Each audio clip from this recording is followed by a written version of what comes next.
Hello everyone, welcome to my YouTube channel. आज का जो हमारा टॉपिक है that's about when I am dead my dearest by Christina Rossetti. So इस video में हम देखेंगे क्रिस्टीना रॉसिटी की short biography, key facts, poem translation, last में थीम। सो टाइम को वेस्ट के बगैर let's get started. Christina Georgina Rossetti, जिसकी डेट ऑफ बर्थ 5 दिसंबर 1830 और डेथ इसकी 29 दिसंबर 1894 में लंदन में हुई थी। और ये एक इंग्लिश राइटर, रोमांटिक एज की थी। डिवोशनल मीन्स इश्क इलाही, चिल्ड्रन पोएम्स लिखती थी। इसका जो फेमस कलेक्शन है वो है गॉबलिन मार्केट। इसके जो पेरेंट्स थे वो इटालियन थे और इसके जो फादर थे वो भी पोइट थे, गैब्रिएल रॉसिटी, और इसके ब्रदर देन थे गैब्रिएल रॉसिटी जो कि पोइट और पेंटर थे।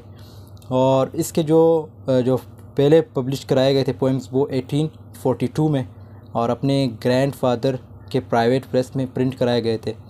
रॉसिटी को जो एजुकेशन मिली थी वो अपने घर से मिली थी, मतलब अपने फादर और मदर से।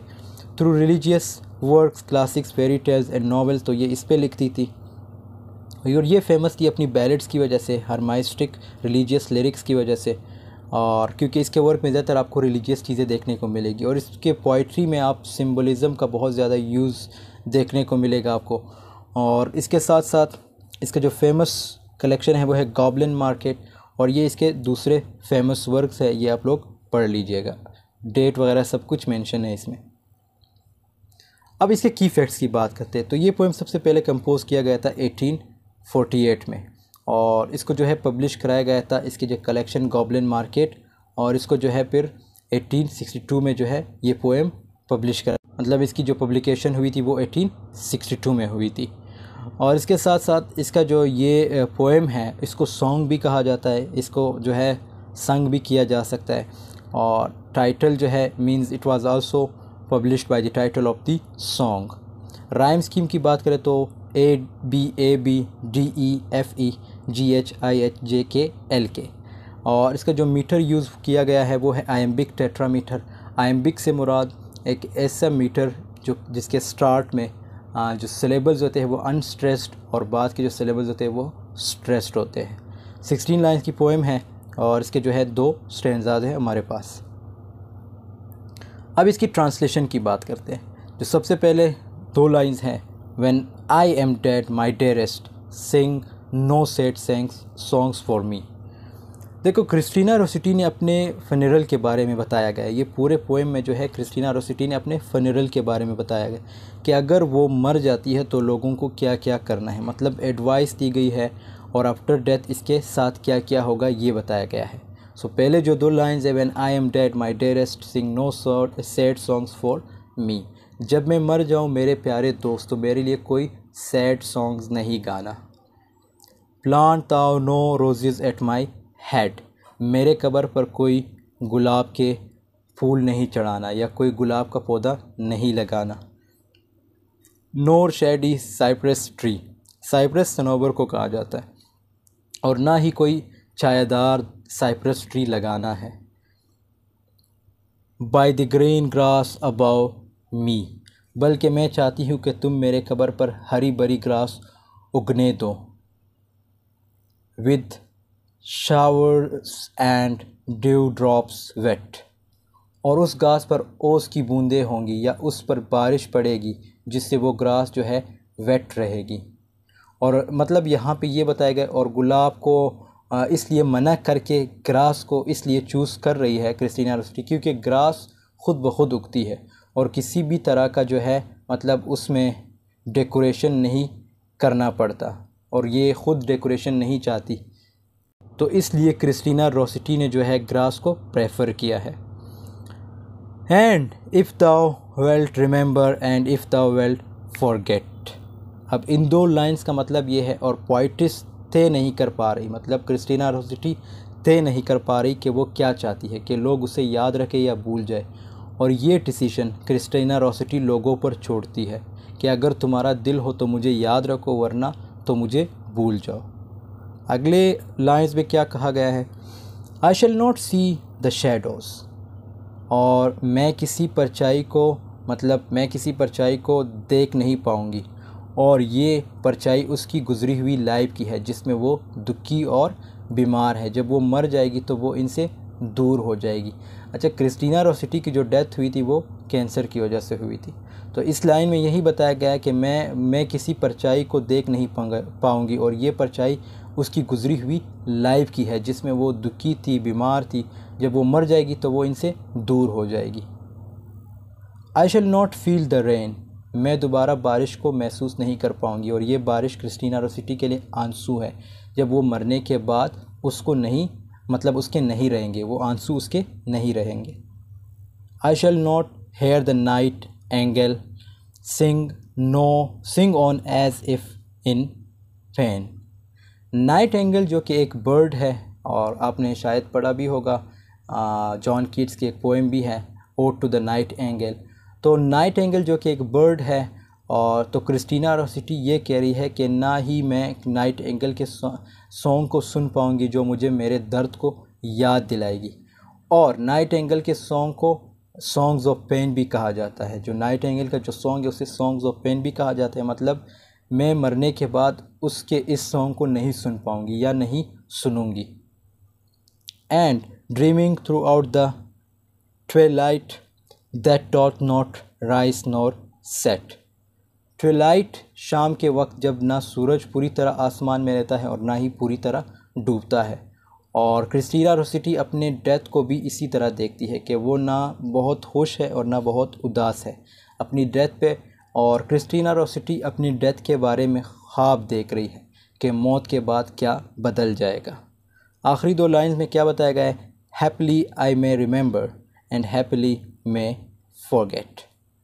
और मैं नहीं जानती मेरे मरने के बाद तुम मुझे याद रहोगे या नहीं। हो सकता है कि तुम मुझे याद रहो, पर यह भी हो सकता है कि मैं तुम्हें भूल जाऊं। तो दोस्तों ये इसकी ट्रांसलेशन थी, आई होप आपको समझ आई होगी। अब इसके थीम की बात करते हैं, the main focus on death and morning. अब यहाँ पे इस पूरे पोएम में जो मेन फोकस है वो किस चीज़ पे है, डेथ और ये जो गम वगैरह है इस पर ज़्यादा फोकस किया गया है। With the speaker arguing a loved one not to waste too much time grieving for her when she dies. तो वो ये चाहती है कि मैं जब मर जाऊँ तो लोग ज़्यादा दुख ना बनाएं, इसीलिए इसने मरने से पहले ये पोएम लिखा है। Instead the speaker tells this person to move on with life. ये उसके बारे में बता रही है कि मतलब जो इसका शायद लवर है या जो भी है, ये अपनी फैमिली के बारे में बताया कि लोग मेरे बारे में ना सोचें, मुझे ना सोचें, और ना ही मेरे बारे में मतलब गमज़दा हो, वो अपनी लाइफ में उसी तरह चलते रहे जैसे पहले चलते थे। While the speaker is not exactly sure what happens after death. और स्पीकर ये भी नहीं बता पा रही, मतलब जो क्रिस्टीना रोसिटी उसे ये नहीं पता कि मेरे साथ डेथ के बाद मीन्स मौत जब आएगी उसके बाद मेरे साथ और क्या क्या होगा। बिकॉज इसने लाइफ में काफ़ी चीज़ें मतलब सफ़र किए थे। जैसे मैंने बताया ये इसकी डेथ कैंसर की वजह से हुई थी और यंग एज में थी। She does seem sure that she will not notice whether or not the living remember her. और फिर ये आगे से देखो ये भी कह रही है कि क्या पता जब मैं मर जाऊँ लोग मुझे याद करेंगे भी या नहीं। बट दिस इज़ फैक्ट कि लोग आपको सिर्फ 2-3 दिन के लिए ही याद रखते हैं, फिर उसके बाद उनकी लाइफ भी नॉर्मल बन जाती है, आपकी याद उन्हें फिर कभी भी नहीं आती। सो सेम टू सेम यहाँ पे क्रिस्टीना रोसिटी भी यही कह रही है कि लोग मतलब ये डाउट में है। आप अगर इसकी एनालिसिस देखें तो ये डाउट में है, क्रिस्टीना रोसिटी खुद डाउट में है कि लोग पता नहीं मुझे याद रखेंगे भी या नहीं। But the fact is they never remember you. दूसरा जो थीम है वो है attachment. Rossetti accept that human attachment is not easy to break, however they must learn to break it once it is time. तो इंसान की जो attachment है किसी भी मतलब बंदे के साथ वो हमेशा के लिए नहीं रहती, उससे किसी न किसी दिन या लम्हे टूटना पड़ता है। मीन्स उसको जब वो अटैचमेंट मतलब टूट जाता है तो ओबियसली जो टूटने की वजह होती है, यहाँ पे जो क्रिस्टीना रोसिटी वो ये कह रही है कि वो जो टूटने की वजह होती है वो डेथ होती है। जब आपकी डेथ हो जाती है सो इट मीन्स आपकी अटैचमेंट ख़त्म हो जाती है उस बंदे के साथ, अपने लवर के साथ, अपनी फैमिली के साथ या अपने फ्रेंड्स के साथ। और तीसरा जो थीम है वो है death. Rossetti takes death as an inevitable follower of life and it is also a relief from all the worldly pains including disease. देखो अब इसने अपने ज़िक्र जो डिजीज़ है जो इसकी बीमारी थी वो कैंसर थी, इसका जिक्र किया गया कि डेथ ही वाहिद हल है अपने तमाम जो डिजीज़ है उनसे छुटकारा पाने का। तो यहाँ पे आप क्लियरली देख सकते हो, ये इसने मेंशन किया है कि death is the only reason to exclude yourself from disease. और फिर उसके बाद चौथा जो है हमारे पास वो है जो थीम है वो है मॉर्निंग। मींस मॉर्निंग का मतलब है मातम करना, गम मनाना। रोसिटी एगेल्स that since no one can escape death. अब बहुत खूबसूरत सेंटेंस है यहाँ पे, बहुत खूबसूरत थीम है कि इंसान जो है मौत से कभी भी फ़रार नहीं हो सकता। Even the brave family should not mourn unnecessarily. Even जो फैमिली है वो भी इस जो भी फैमिली हो उसको भी इस चीज़ से गुज़रना पड़ेगा। और ये भी बताया गया है कि फ़ैमिली को चाहिए कि वो मौन ना करे, मींस मातम वगैरह ना करे, क्योंकि ये प्रोसेस से सबको गुज़रना पड़ेगा। डेथ जो है सबको आनी है। जो लास्ट थीम है वो है लाइफ एंड पेन। तो लाइफ एंड पेन जो है for Rossetti, life and pain are synonyms and the only escape from pain is death. अब यहाँ पे फिर अपने उसी चीज़ के बारे में बात की गई है कि किसी भी चीज़ से छुटकारा, मतलब सारे कामों से छुटकारा पाने का वाहिद हल है वो है मौत। और यहाँ पे एक और चीज़ मैं आप लोगों को बताना चाहूँ, क्रिस्टीना रोसिटी के जितने भी पोएम्स हैं उसमें आपको ज़्यादातर थीम जो है लाइफ और डेथ के बारे में देखने को मिलेंगे, और रिलीजियस वर्क्स इसने काफ़ी मीन्स लिखे थे। सो यहाँ पे दोस्तों हमारी वीडियो की एंडिंग हो जाती है। I hope this video has been helpful for you. Thanks for watching. मिलते हैं नेक्स्ट वीडियो में। वीडियो पसंद आई तो ज़रूर लाइक, कमेंट, शेयर कीजिएगा। तब तक के लिए अल्लाह हाफ़िज़। Take care of yourself.